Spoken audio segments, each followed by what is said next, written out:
Capítulo 3. Um pouco antes das 4 da tarde, o engenheiro Paulo Altieri, diretor de Meio Ambiente da Secretaria de Saúde do Pará, desembarcara de um táxi e entrara esbaforido na estação de passageiros do aeroporto de Marabá. Naqueles primeiros dias de setembro, a vida de Altieri não vinha se pautando pela pontualidade. Fora a Marabá participar de um encontro do IBAMA sobre desmatamento. Na ida, perdera o avião de Belém para Marabá, tendo chegado atrasado ao evento. Agora, no domingo, assim que chegou ao aeroporto, descobriu que acabara de perder o bandeirante da Brasil Central que o levaria de volta a Belém. Altieri escolhera o voo da Brasil Central, que chegaria a Belém pouco depois das 5 horas, para perder o mínimo possível do jogo Brasil x Chile. Restou-lhe a opção de regressar pelo voo 254, por sinal atrasado mais de 1 hora. No balcão da Varig, o engenheiro soube que o avião deveria chegar de Imperatriz às 17 horas em ponto e decolar para Belém às 5h20 da tarde, o que significava que ele iria perder quase que o jogo todo. O motivo do atraso de Altieri não fora a reunião de trabalho, que ocorrera na véspera, mas uma animada roda de cerveja na praia do Rio Tocantins. Depois de receber o talão de embarque, Altieri deu um pulo à lanchonete do aeroporto. Lá encontrou, bebendo cerveja, Antônio José da Silva, um mecânico de Belém que fora a Marabá fazer a manutenção de um helicóptero do IBAMA e que também regressava no RG 254. Os dois homens, que já haviam bebido juntos na praia, passaram a conversar enquanto assistiam à TV, que transmitia do Maracanã, onde as duas equipes, perfiladas, ouviam os hinos nacionais.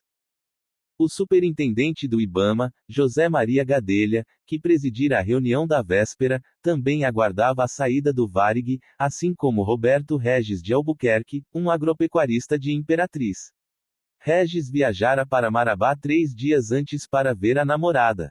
Agora prosseguiria a viagem para Belém, onde faria uma conexão para Manaus. Roupas folgadas, e de bom corte, disfarçavam seus quase 130 quilos. Era grande a ansiedade no aeroporto. As pessoas se acotovelavam junto aos poucos aparelhos de TV. Futebol não era a grande preocupação de Severina Pereira Leite, uma contadora de Caruaru, desquitada, mãe de 4 filhos. Iria pernoitar em Belém e voaria para casa na segunda-feira.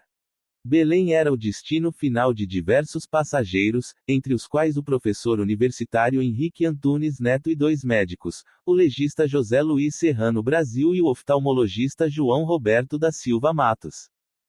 O PPV-MK acabara de pousar. Enquanto conduzia o Boeing para o pátio, Garcês pediu à Rádio Marabá liberação do nível 290, 29 mil pés, para nele proceder à etapa seguinte, e final, do voo. A rádio consultou o Centro Belém, que liberou o 290 sem maiores indagações. O operador de Marabá imediatamente passou a informação ao 254. Quando o 737 parou junto à estação de passageiros, e os motores foram cortados, o copiloto Zilli desceu para fazer a inspeção externa da aeronave. Procurando não perder tempo, Garcês consultou o plano de voo e leu o indicativo 0270 correspondente ao rumo magnético da etapa Marabá-Belém. Usando o polegar e o indicador da mão direita, girou o dial situado na parte inferior direita do HSI, instrumento indicador de situação horizontal, e fez mover, ao centro, um ponteiro cuja extremidade tinha a forma de um aviãozinho estilizado. Enquanto o ponteiro girava, um mostrador no canto superior do instrumento, semelhante a um odômetro de automóvel, indicava a marcação exata, correspondente à proa que seria seguida após a decolagem. Garcês parou em 270, que lhe pareceu corresponder ao número 0270 indicado no plano de voo. O instrumento comportava 3 dígitos. No plano de voo, constavam 4. Garcês ignorou o primeiro dígito, talvez por ser um 0 à esquerda, e julgou que 0270 era do 170º. Não se lembrou que, no plano de voo, o último algarismo à direita correspondia a 10º de grau, 0270 na verdade significava 27,0. Esse erro de interpretação iria alterar tragicamente o destino do voo 254 e de seus ocupantes. Depois de ajustar a proa, Garcês inseriu no PMS, Performance Management System, a distância para Belém, 241 milhas náuticas, correspondentes a 446 quilômetros. Assim que o avião decolasse, o PMS iria fornecendo a distância e o tempo que faltava para o destino. Trata-se o PMS de um gerenciador de desempenho da aeronave. Mas é um equipamento burro, limitado. Resume-se a contabilizar a performance vertical do voo e o consumo de combustível. Não deve ser usado como instrumento de navegação. O PPVMK não era equipado de um GPS, instrumento que, por intermédio de uma rede de satélites, informa ao piloto a cada momento as coordenadas geográficas em que se encontra. Garcês pretendia executar um voo direto, voando em cruzeiro no nível 290, 29 mil pés. Seria uma etapa de 48 minutos, com a chegada a Belém antes do pôr do sol. Teria como radioauxílios balizadores Belém, de proa, Marabá, de cauda, e Tucuruí, de través. Tratava-se portanto de um voo diurno, curto, em direção ao litoral e com céu quase que de brigadeiro. Um simples feijão com arroz. Para facilitar ainda mais a navegação, nas proximidades de Belém havia diversos acidentes geográficos proeminentes e facilmente identificáveis, como a ilha de Marajó e o estuário do Amazonas. O tempo era bom ao longo da rota até Belém, com ausência de formações.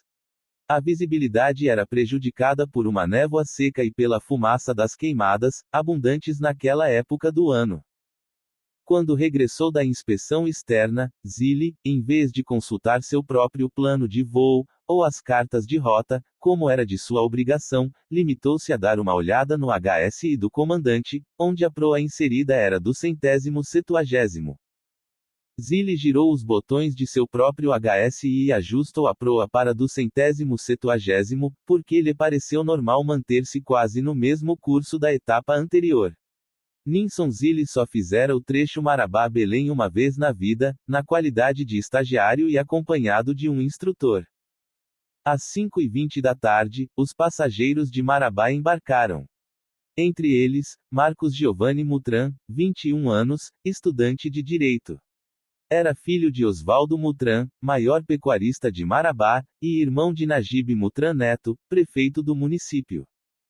Marinês Coimbra ia para Belém com a filha Bruna, de 3 anos. Como Bruna parecia ser uma miniatura da Xuxa, vestia-se exatamente como a estrela, as comissárias bateram palmas e cantaram a turma da Xuxa quando ela entrou com a mãe.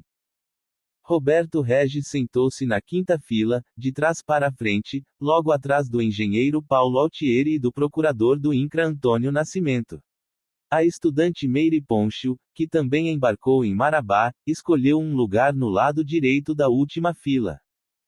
Completado o embarque, as portas foram fechadas e os pilotos cuidaram das checagens relativas à partida.